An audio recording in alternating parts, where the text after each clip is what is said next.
Hello mga kababayan! Magandang hapon po at muli tayong magkakasama na naman sa ating JCA After Office Podcast Episode 2. Welcome Sir Jake! Magandang hapon po. Magandang hapon, Pen. Kumusta naman? Kumusta? Ano po update natin ngayon sa ating sa IRCC? Yeah. Meron daw palang pinaka-mainit na pinag-uusapan ngayon, yung ipinahayag ni Pierre Poilievre about sa TFW. Parang i-stop na ba ito? They're planning to stop it eh. Yan, nabalitaan ko nga lang din na gusto niyang ipastop yung Temporary Foreign Workers Program.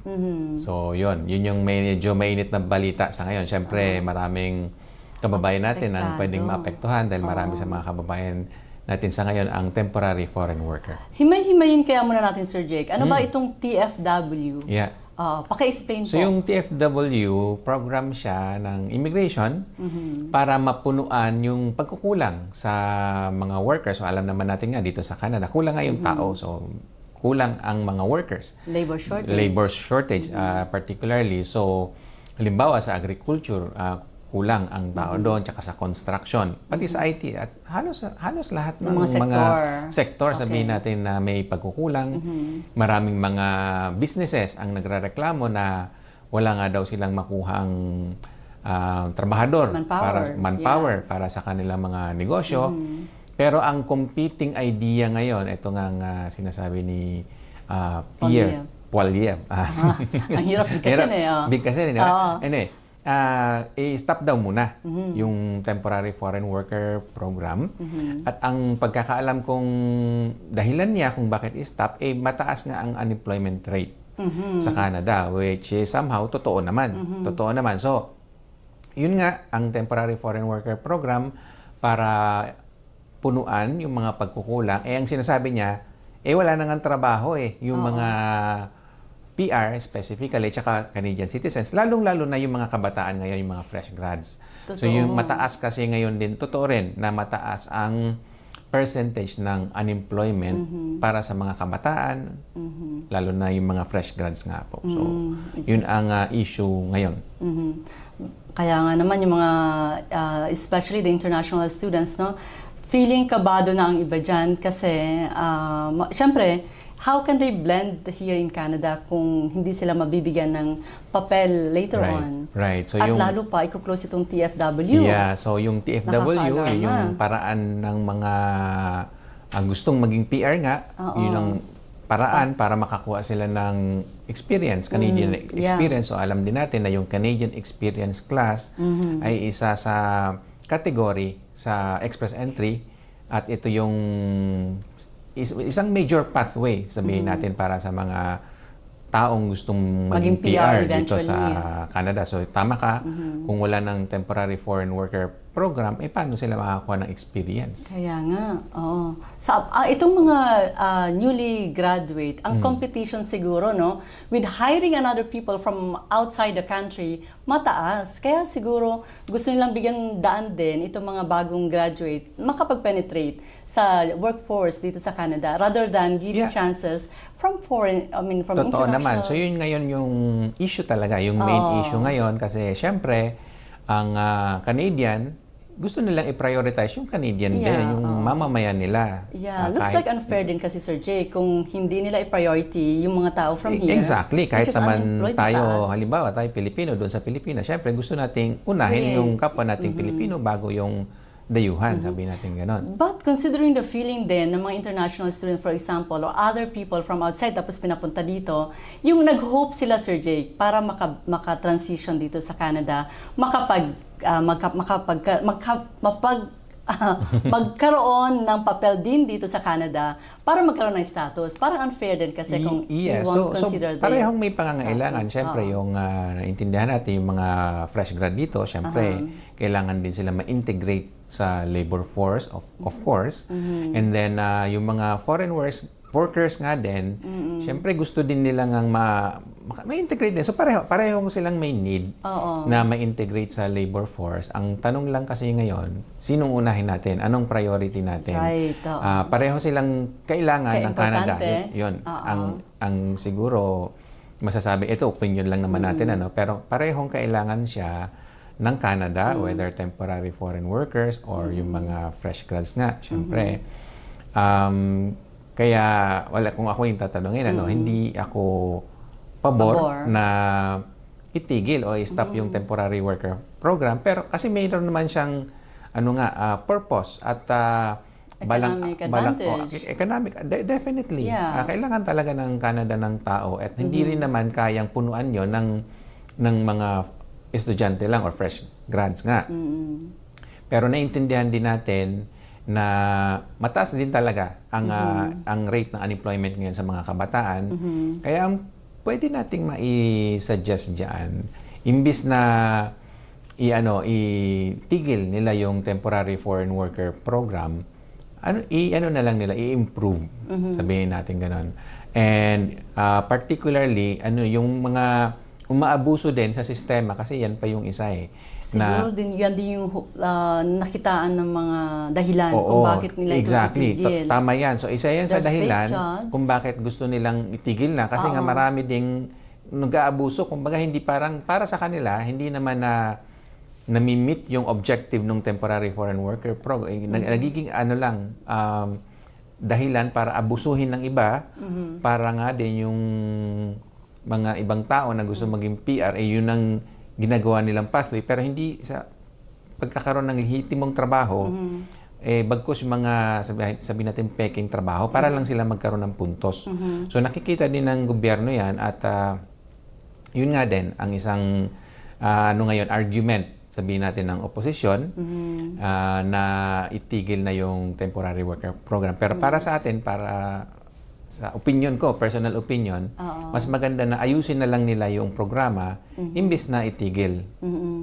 So ito palang mga fake jobs really are existing, no? Sir Meron Jake? talaga. Kaya nasilipan nila. I can give you an ng example. Halimbawa lang, ito siyempre, we've been in business for almost 10 years na rin. So, alam natin na minsan nga, yung job offer na yun, napepeke yun. So, si employer, nagkukunyari lang siya na naghahanap siya ng tao para lang yung worker magkaroon ng papel. Makarating dito. O makarating dito. So, hindi naman niya talaga kailangan. Pero nagkukunyari lang siya para lang makatulong doon sa kung sino man ang gusto niyang tulungan na worker. There goes the Lamia, Sir Jake, no? Itong labor market. Nabebenta din yun. So, alam natin na may bentahan din. May market, may black market sa Lamia. So, sa employer, binabayaran na lang siya para mag-apply siya. And then, yun, syempre, kikita siya. Pero ang totoo, hindi niya naman din talaga kailangan ng worker. Di ba? So, nangyayari mga ganyan. Again, for the purposes of magkaroon lang siya ng papel dito sa Canada. Yes. So, itong mga bagay-bagay na ito, nasilip na ng gobyerno natin. Right. E di, kawawang-kawawa yung mga maaapektuhan nito. Definitely. So, syempre, marami naman dyan na inosente din na talagang pumunta dito para magtrabaho. Gusto talaga din nilang makatulong. Pero pagka nga nawala yung temporary worker program, apektado sila. Kahit naman hindi sila involved doon sa mga peking job offers nga. So, maraming maapektuhan. So, ang gusto sana natin mangyari, habulin lang ng gobyerno yung mga gumagawa ng hindi maganda. Dapat sana. Yun sana yun. Oo. Para yung nakapag-start na dito, makapagpatuloy lang sa kanilang mga pangarap, sana pagsimulan na nila, Sir Jake. Right. Ano ba yung mga other than sa TFW status, ano pa ba yung maaapektuhan dito sa pahayag ni Pierre Poilievre? Sa ngayon, mostly TFW nga. Pero isa lang na gusto kong idagdag sana dito. Kasi yung idea is inaagawan daw, di ba?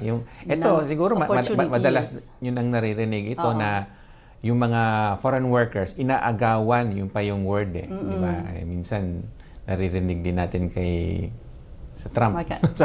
sa US naman but anyway, dito tayo sa Canada. Pero madalas kasi nating naririnig yung sinasabi na yung mga foreign workers or immigrants, inaagawan nila ng trabaho o ng opportunity ng trabaho yung mga citizen or permanent resident.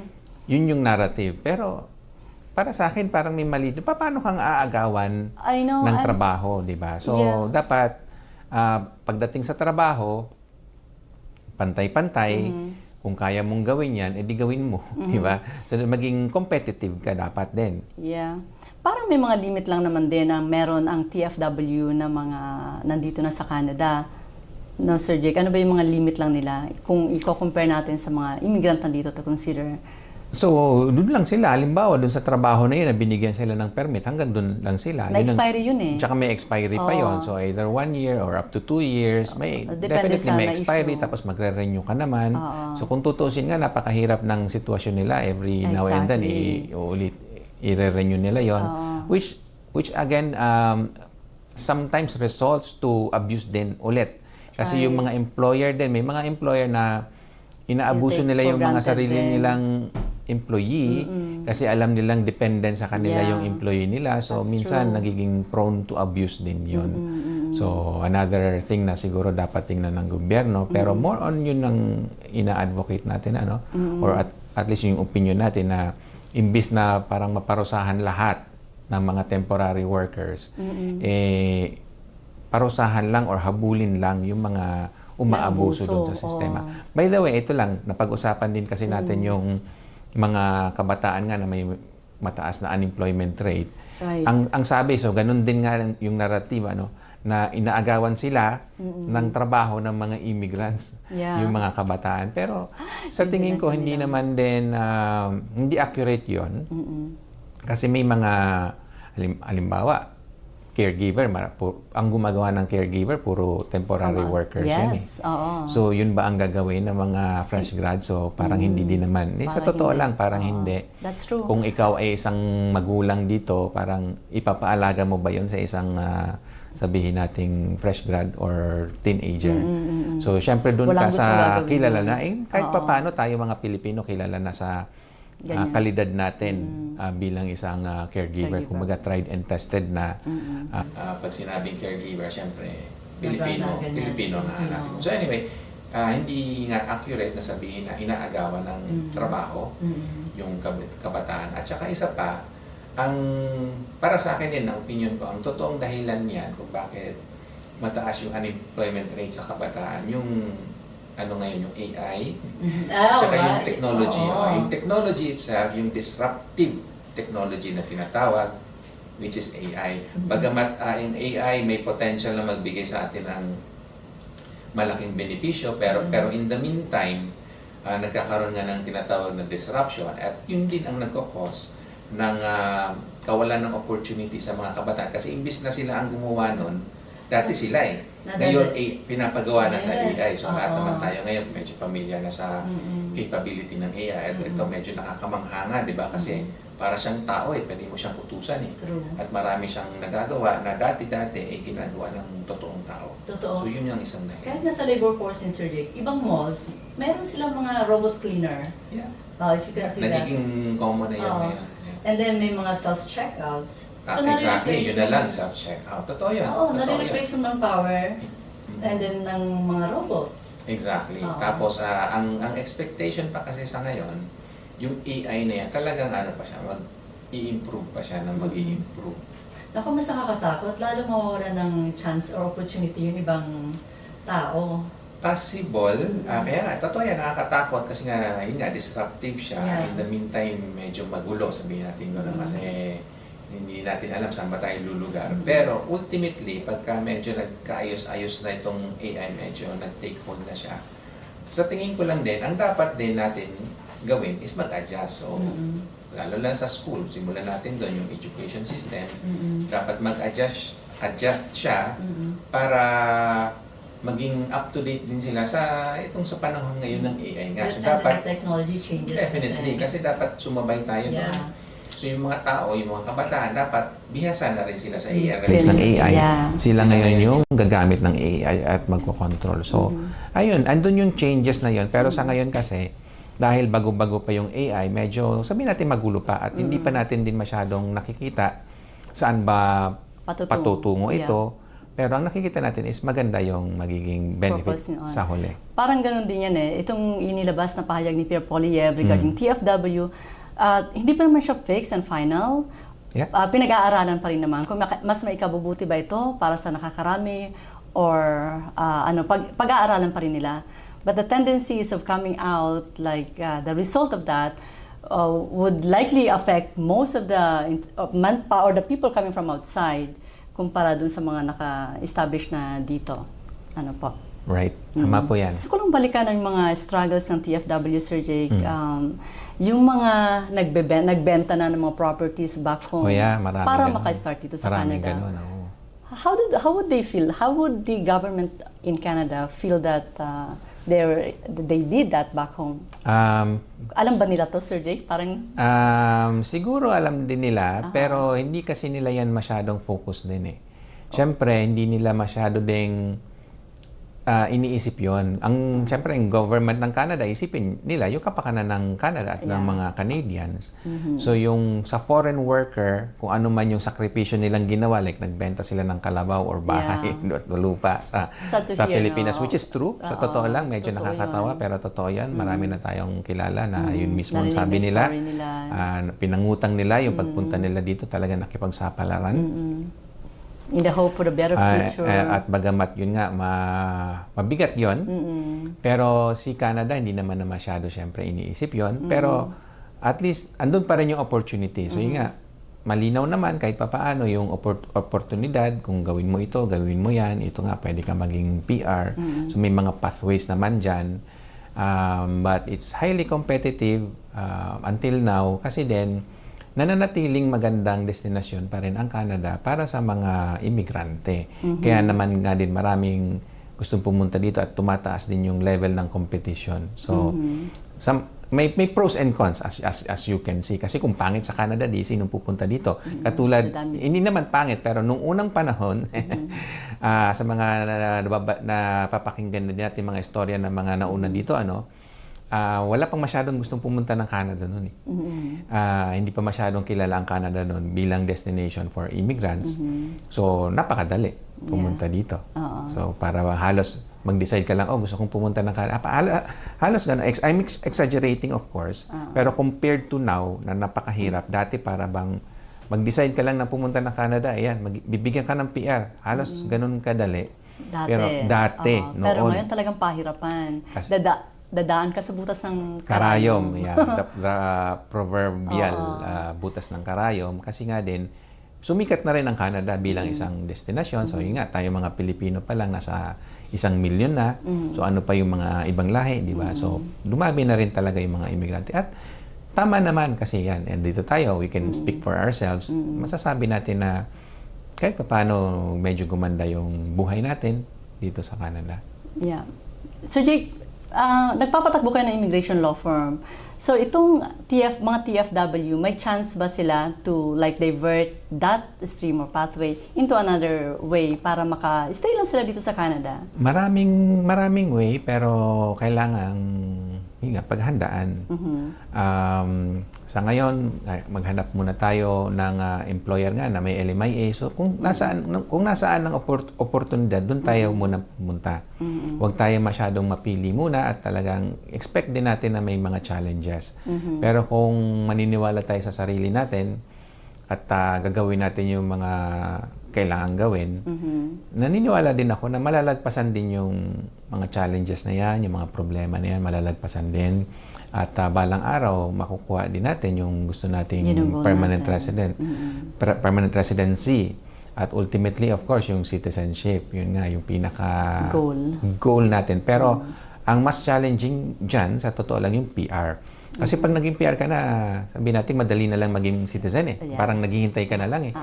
Tumira ka lang dito sa Canada ng 3 taon. After 3 years, pwede ka na mag-apply ng citizenship. So, sabi natin, madali na yon pag naging PR ka na. Pero yung from, let's say, worker or student or even a visitor to become PR, yun ang main challenge. Kaya talagang bakbakan tayo, tiis-tiis. Pakitang gilas. Pakitang gilas. Galingan mo. Yun nga, tsaka nagsakripisyo ka na rin lang eh. At saka nagdesisyon ka na pumunta dito, di ba? So, ituloy-tuloy mo na. Yun nga, nagka-utang-utang ka na at lahat-lahat. So, ituloy mo na. Wala nang sukuan ito. Walang urungan, walang sukuan. At isipin nyo na lang na kailangan pa rin kayo ng Canada. Pero syempre, merong mga priority, merong inuuna bago ikaw. Ganun talaga eh. Ginawa na kasi nilang competition eh. So, pataasan ng points. etc.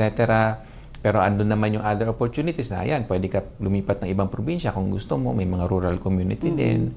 Alam natin medyo mahirap, pero ayan, binigay ng Canada yung mga ganong opportunities. Choice options. So, may options. So, yun. Walang masyadong may gusto nun. So, kung gusto mo yun, di dun ka. Parang ganon. You just have to find your niche, sabi nga nila. Yeah. Pero ano ba mangyayari, Sir Jay, kung itong TFW, for example, here in Canada, in-inform na siya that his work permit won't be renewed anymore? So, may ganon. Yeah, May ganyan na totoo. case, Yung employer mismo, sasabihin sa'yo na, okay, hindi ka na namin parang, i-renew. wow, closed doors na yon. Yeah. Anong next step ng tao na yan?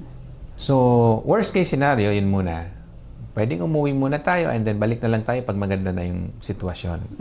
Yun nga ang Canada, maghahanap pa rin sila ng tao kasi kulang pa rin ang tao dito sa Canada. Hindi ko na muna ulitin kasi paulit-ulit ko na sinasabi na ang populasyon ng Canada napakakaunti kumpara sa ibang bansa. Sa Pilipinas na lang, wala pa sa kalahati.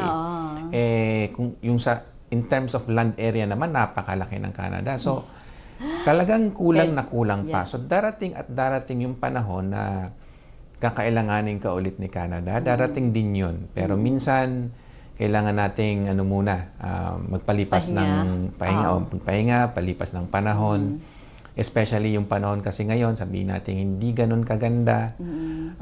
After kasi ng COVID nga, ito na naman, tariff wars ni Trump. So, nakakadagdag sa problema ng Canada. At saka ito pa, dagdag na nga natin yung pinag-uusapan natin kanina, yung AI.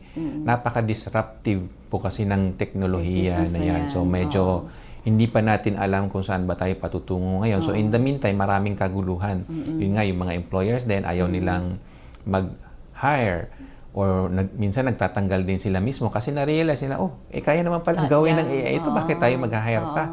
So, yun po ang katotohanan ngayon na kailangan nating tanggapin. Kaya kailangan din nating mag-adjust doon sa reality na yon. Kaya kailangan din nating i-educate or i-upskill yung sarili natin para yung matuto tayo paano tayo mismo dapat ang gagamit na ng AI. Imbis na nakikipag-compete tayo sa AI, tayo na dapat ang magiging master ng AI. Yeah, dapat ganun. Walang sukuan.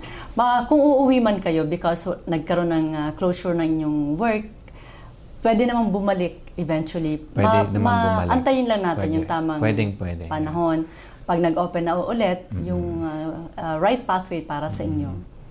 Ano bang ma-advise mo, Sir Jake, sa mga taong parang nasa saruduhan na? Yun nga. Pero sinabi natin yung worst case scenario, pero kung kaya nyo pang lumaban, hanap kayo ng employer nyo. Lalo sa atin po mga Pilipino, gustong-gusto tayo ng mga employer, di ba? Alam naman natin yon na tayo kasi bilang isang worker, sobrang masipag tayo. Sanay kasi tayo sa Pilipinas na talagang kailangan mong kumayod, di ba? Isa pa, hindi tayo mareklamo kumpara sa, alam mo na, ibang nasyonalidad. Flexible and adjustable kasi tayo. Oo. So tayo, pag inautusan tayo, sunod na lang tayo. Hindi tayo masyadong nagreklamo So, as far as I know, gustong-gusto tayo ng mga employer dito. So, hanapin nyo lang yung employer na yun na talagang magugustuhan kayo. At pagka nakita nila kayo, gagawin din naman nila ang lahat para makip nila kayo. So, ayun nga, yung LMIA na napag-uusapan natin, pwede sila mag-apply nun para sa inyo kasi ayaw na nila kayong pakawalan. Pero syempre, ipakita nyo rin sa kanila, i-demonstrate nyo sa kanila yung value nyo, yung kakayahan nyo. So, andun pa rin yun. Hindi tayo pwedeng pabanjing-banjing, kailangan natin kumayod. Sir Jake, paki-extend lang natin ng kaunti. Paki-explain naman yung closed work permit at open work permit. Under TFW din ito, right? Right. Mostly yung TFW, yung sa close mostly yan. Yung may LMIA. Okay. Kasi yung mga open, ang mga special na yun na programa. Pero yung TFW, mostly sa sa closed. Ibig lang sabihin nun, si employer, wala daw kasi siyang makita na PR or citizen para doon sa trabaho na kailangan niya.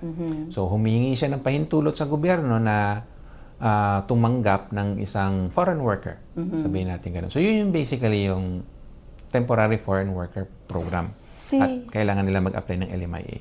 Okay. So si employee under TFW ng close work permit, Sir Jake, pwede ba siyang maghanap ng trabaho sapagkat sinabihan na siya, uy, hindi ka na pwedeng i-renew. Pwede. Hindi pa tapos ang kontrata, pero pwede na ba siya maghanap ng another Sa paghanap, employer? pwede. Hindi naman bawal na maghanap Okay. ng trabaho, lalo't worker ka naman. Oo. Ang hindi lang pwede yung magtrabaho ka na agad. Okay. Kung agad hindi pa naayos yung papel mo. Kasi kung close yung work permit mo, dun ka lang dun sa employer na yon.